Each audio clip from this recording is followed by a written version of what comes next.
Friends, so welcome to this new lecture of general science.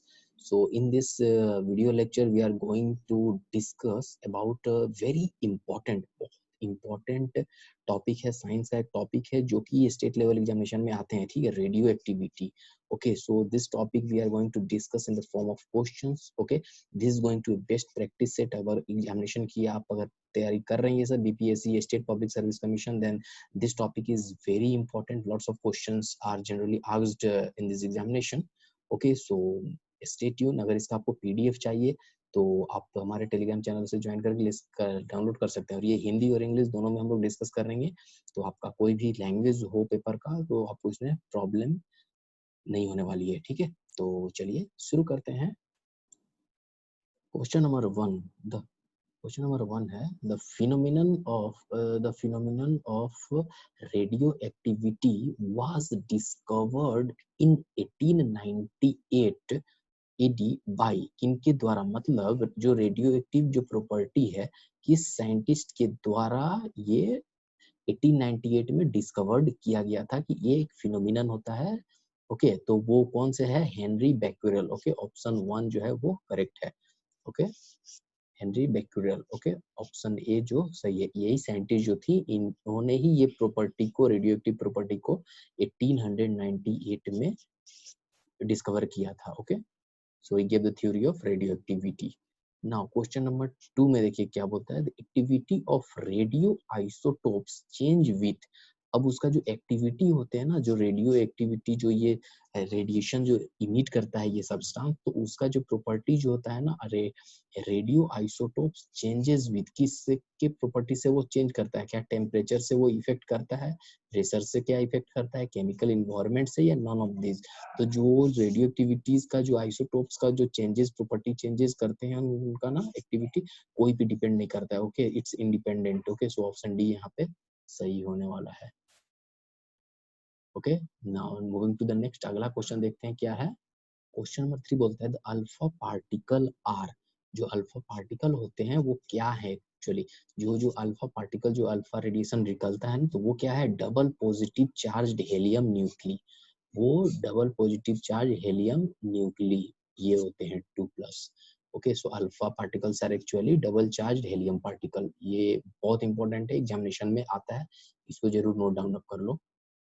Now अगला question है question number 4. अब ये देखिए इंपॉर्टेंट क्वेश्चन है. रेडियो एक्टिव सब्सटेंस इमिट्स, मतलब जो रेडियो एक्टिव जो सब्सटेंस होते हैं वो क्या इमिट करते हैं, क्या मतलब रिलीज करते हैं? तो first alpha particle, gamma particle, beta particle. So ठीक है, अल्फा, बीटा और गामा ये तीनों रिलीज करते हैं. ओके, तो ऑप्शन डी यहाँ पे सही होगा, all of the above. It's a very very important, alpha, beta और गामा याद रखिएगा.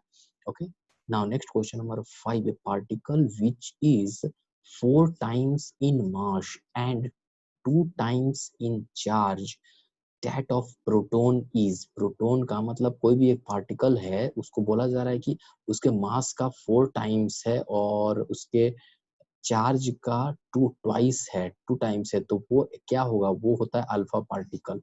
ओके, ऑप्शन बी यहाँ पे सही होगा. नाउ क्वेश्चन नंबर 6 देखिए, वेरी इंपॉर्टेंट है. Particle which is similar to electron.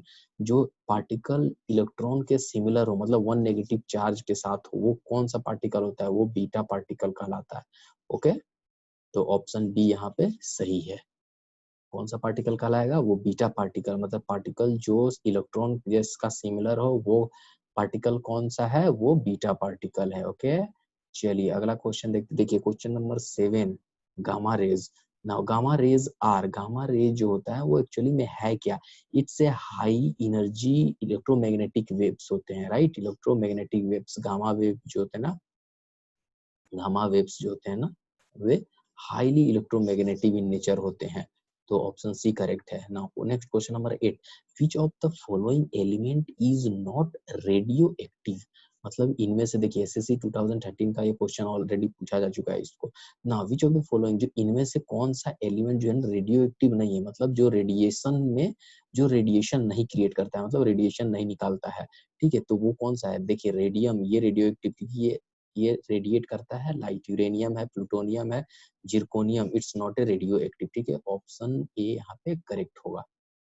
Now चलिए क्वेश्चन नंबर 9 देखिए क्या बोलता है। Question number, a device used for measurement of radio activity is, कौन सा डिवाइस रेडियो एक्टिविटी के मेजर में आता है? GM counter. ये देखिए बहुत इंपॉर्टेंट है, राइट, वेरी वेरी इंपॉर्टेंट है ये। इसको आप क्वेश्चन को नोट डाउन आप कर लीजिए अपने नोट्स में, राइट। देखिए बहुत इंपॉर्टेंट है, मतलब कौन सा डिवाइस जो मेजर करता है रेडियो एक्टिविटी, मतलब कोई भी सब्सटेंस जो है वो रेडियो एक्टिव नेचर का है या नहीं, वो कौन सा डिवाइस मेजर करता है? वो चेक करता है GM counter, very important. Now question number 10, which of the following does not contain material particles? कि इनमें से कौन सा गामा रेज नहीं कंटेन? देखिए अल्फा बीटा एनोड रेज ये सब कंटेन करता है, अल्फा रेज ना कोई कंटेन मटेरियल नेचर में पार्टिकल्स नहीं होता है gamma, it's very dangerous rays. Okay चलिए question number 11, if by mistake some, question number 11 है, if by mistake some radioactive substance get into human body, then from the point of view, okay, from that point of view radiation damage the most harmful, okay, because the वो damage करेगा, will one that emits, मतलब कौन सा radiation अगर कोई इंसान के body में रेडियो एक्टिव सब्सटेंस जो है वो चला जाता है, तो उसके बॉडी में जो रेडियो एक्टिव सब्सटेंस से कौन सा रे जो होगा जो हार्मफुल करेगा, वो गामा रे होगा, ओके, जो कि बॉडी को बहुत हार्म पहुंचाएगा। ओके ऑप्शन ए यहाँ पे सही है। Next question number 12, what is neuron? Neuron, actually neuron क्या है? It's a particle release during radio activity. तो जब रेडियो एक्टिविटी के समय जो पार्टिकल रिलीज होता है ना रेडियो एक्टिव सब्सटेंस से, उसको बोलते हैं neuron. So particle of the neutron ये भी नहीं है, बेसिक यूनिवर्स नहीं, ऑफ एनर्जी, ठीक है। This one option number D जो है वो करेक्ट है। नाउ देखिए क्वेश्चन नंबर 13 क्या है, group displacement law. Question number 13, group displacement law was given by, तो ग्रुप डिस्प्लेसमेंट लॉ किसके द्वारा दिया गया था? सॉडी and Fazan, okay option D सही है। Next question number 14, quality of radio active material, quantity of radioactive material which undergoes 10 to the power 6 disintegration per second is, वो क्या बोलते हैं? ये एक साइंटिस्ट के द्वारा ये सेंटेंस नरेट किया गया है, इसको बोलते हैं रुदरफोर्ड, ओके वेरी इंपॉर्टेंट। चलिए नेक्स्ट क्वेश्चन नंबर 15 देखते हैं। 1 curie of activity is equivalent to, okay 1 curie of activity radiation में कितना होता है? 3.7 into 10 to the minus 10 disintegration पर सेकेंड। इतना डिसइंटीग्रेट मतलब उतना पार्टिकल डिसइंटीग्रेट किया एक सेकेंड में उस सब्सटेंस रेडियोएक्टिव सब्सटेंस से, ओके इंपॉर्टेंट वन। क्वेश्चन 16 देखिए, the first indication that a stable nucleus can be broken down was offered by, okay मतलब जो कैस पहला इंडिकेशन किसने दिया था कि एक स्टेबल न्यूक्ली को उसको ब्रेक किया जा सकता है, ओके तो वो कौन सा? वो साइंटिस्ट रुदरफोर्ड थे, रदरफोर्ड, ओके ऑप्शन ए यहाँ पे करेक्ट है। एटम बम का जो कॉन्सेप्ट है ना, यहीं से कॉन्सेप्ट निकलता है, breaking off nucleus, fusion reaction. Now question number 17 देखिए, क्वेश्चन 17 क्या बोलता है, विच when the nucleus of uranium is bombarded with a neutron, it breaks up into the two nuclei of nearly equal masses. This process is called nuclear fission. वो क्या process करते हैं? Breaking of any nucleus, इसको क्या बोलेंगे? Nuclear fission. और joining of to nucleus को वो फ्यूजन बोला जाएगा, ओके सो इम्पोर्टेंट है, बहुत इंपॉर्टेंट है। चलिए अगला क्वेश्चन देखते हैं।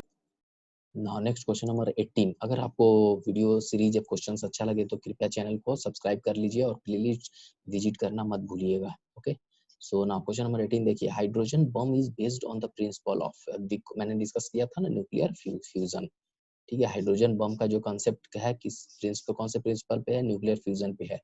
Question number 19, in nuclear reactor, किसी न्यूक्लियर रिएक्टर में the speed of neutron is slow down by, कैसे किया जाता है? Heavy water, use of heavy water के थ्रू ये ऑब्जर्व करता है excess of neutrons, that's why उसके स्पीड को रिड्यूस कर दिया जाता है, ओके सो जिसमें कि चेन रिएक्शन स्टार्ट ना हो वेरी फास्ट, जो कि वो फिर वो बहुत ज्यादा वहां पे क्या हो जाएगा, वो एज ए एटम बम की तरह बिहेव करेगा फिर वो। ना नेक्स्ट देखिए क्वेश्चन नंबर 20, कुछ fuel in the atomic pile is, जब एटॉमिक पाइल में जो होता है ना उसमें कौन सा फ्यूल होता है, वो यूरेनियम होता है fuel. Okay, question 20, energy produced in nuclear reaction is given by, तो जो एनर्जी प्रोड्यूस होता है वो कौन, आइंस्टाइन लॉ, वो किस लॉ के द्वारा दिया जाता है, आइंस्टाइन लॉ के द्वारा दिया जाता है। Very very important question. Now question number 22, in atomic reactor graphite is used as, वो मॉडरेटर की तरह यूज करता है, use as moderator graphite, graphite is used as moderator. Question 23, in treatment of cancer which of the following is used, अब देखिए cancer के treatment में भी एक होता है, तो वो कौन सा होता है, रेडियोएक्टिव कोबाल्ट यूज किया जाता है, ऑप्शन सी सही है। Question 24, in nuclear reactor chain reaction is controlled by inducing cadmium rod. Okay, chain reaction जो उसको रोका जाए, किससे रोका जाता है, कैडमियम रड से। ना अगला क्वेश्चन देखते हैं, क्वेश्चन नंबर 25, हाँ, the isotopes used for dating archaeological findings, मतलब आर्कियोलॉजिकल जो पुराने तत्व मिलते हैं, तो आइसोटोप्स के मेथड से रेडियोएक्टिव सब्सटेंस की तरह से उनको यूज किया जाता है, उसका एज को कैलकुलेट किया जाता है, तो decaying of C614, okay, carbon का मदद से। Okay, this is very very important question, बहुत ज्यादा बहुत इंपॉर्टेंट है ये। Now next question 26, the penetration power of alpha, beta and gamma radiation in decreasing order, मतलब ये कितने पेनिट्रेट कर सकते हैं, सबसे ज्यादा हाईली पेनिट्रेबल से लेके कम डिक्रीजिंग ऑर्डर में। तो देखिए पहले सबसे डेंजरस ये होता है गामा रे का, सबसे ज्यादा होता है, फिर बीटा, फिर अल्फा। ओके, तो ऑप्शन बी यहाँ पे करेक्ट होगा। चलिए क्वेश्चन नंबर, नेक्स्ट क्वेश्चन देखते हैं, question number 28, the heaviest naturally occurring element is, वो अभी तक का सबसे हेवी एलिमेंट जो नेचर में मिलता है यूरेनियम है। देखिए एसएससी 2013 में पूछा जा चुका है। ओके, सो नाउ ये क्वेश्चन नंबर 13 बहुत इंपॉर्टेंट है, बहुत इंपॉर्टेंट है। कॉलम 1 में दिया हुआ है आइसोटोप्स, ओके, रेडियो आइसोटोप्स है, एंड कॉलम 2 में दिया है उनके मेडिकल यूजेस। ये देखिए बहुत इंपॉर्टेंट है। कॉलम 1 में देखिए कोबाल्ट 60, I131, आयरन, फास्फोरस 32। अब इनका यूज देखिए, फर्स्ट कोबाल्ट अभी हमने देखा ना, कैंसरस सेल्स का ट्रीटमेंट में यूज होता है। ठीक है, 2 आयोडीन, ये किस में यूज होता है, ये होता है disorder of thyroid gland. Okay, iodine. Iron, iron किस में यूज होता है, anaemia, and phosphorus leukaemia. Okay, तो ऑप्शन सी से सही होगा। ओके, सो आप यहाँ पे वीडियो को पॉज करके रोक के आप इसको नोट डाउन कीजिए, बहुत इंपॉर्टेंट क्वेश्चन है ये।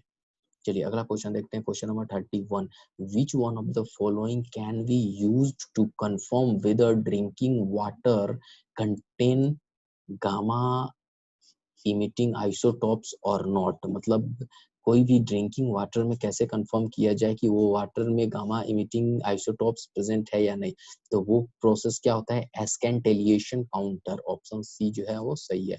ये देखिए वेरी इंपॉर्टेंट, ये भी बहुत यूनिक क्वेश्चन है, इसको भी ध्यान से रखिए। Now question 32, yellow cake an item of smuggling across border is, actually में ये क्या है, येलो केक, ये यूरेनियम ऑक्साइड को बोला जाता है। ठीक है, yellow cake. Now question number 33, तो 33 देखिए ऑलरेडी ये आईएएस एग्जाम 1995 में पूछा जा चुका है। The difference between nuclear reactor and atom bomb, atom bomb में क्या होता है।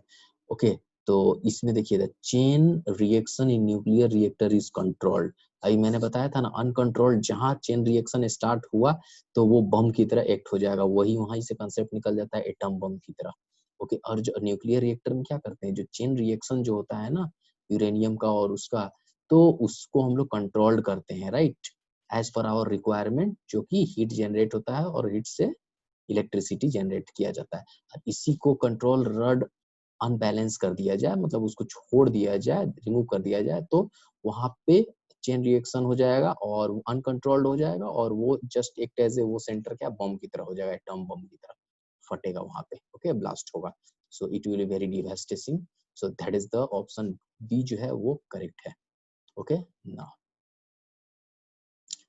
अगला क्वेश्चन देखते हैं, question number 34, cobalt 60 is commonly used in radiation therapy because it emits, cobalt 60 क्या gamma ray. Okay, option C सही है। क्वेश्चन 35 देखिए, radio activity substance has a half life of 4 month, the 3/4 of the substance would decay in कितने दिन में? 8 months। Okay, now next question number 36, which one of the following is not a radioactive? देखिए, einsteinium, titanium, francium and zirconium. Zirconium is not a radioactive. Important, ये सब IAS examination में ये questions पूछे जा चुके हैं सारे।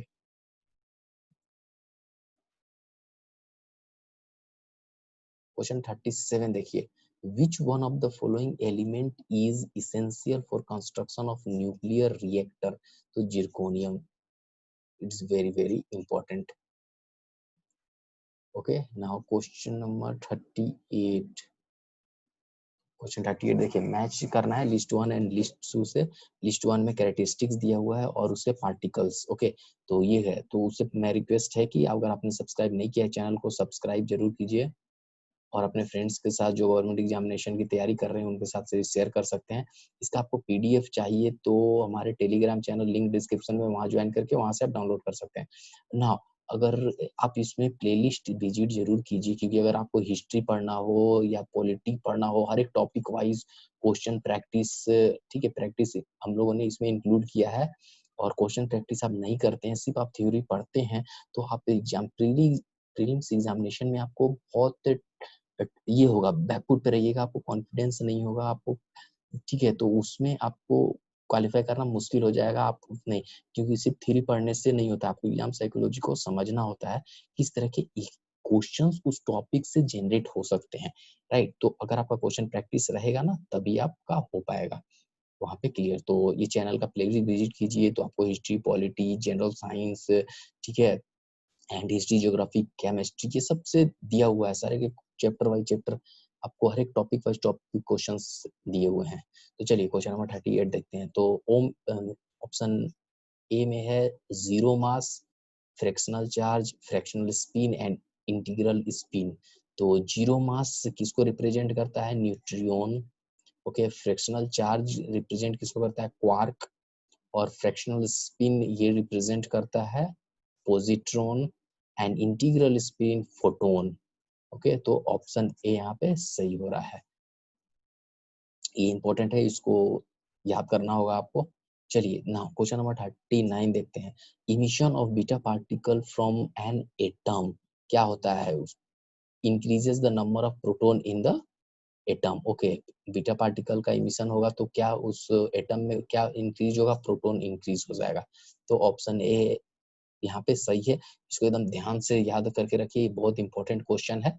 ओके, सो इस वीडियो लेक्चर में इतना ही रखते हैं। सो होप आपको बहुत अच्छे क्वेश्चंस मिले होंगे। तो प्रैक्टिस बहुत इंपॉर्टेंट है, प्रैक्टिस जरूर कीजिए। प्रैक्टिस नहीं कीजिएगा तो आप एग्जाम में बैकफुट पे रहिएगा और कॉन्फिडेंटली एग्जाम को सॉल्व नहीं कर पाइएगा, questions prelims exam. Right, like कीजिए, शेयर कीजिए, सब्सक्राइब कीजिए अगर अच्छा लगे तो मिलते हैं अगले वीडियो में। हमारा प्लेलिस्ट विजिट करना मत भूलिएगा।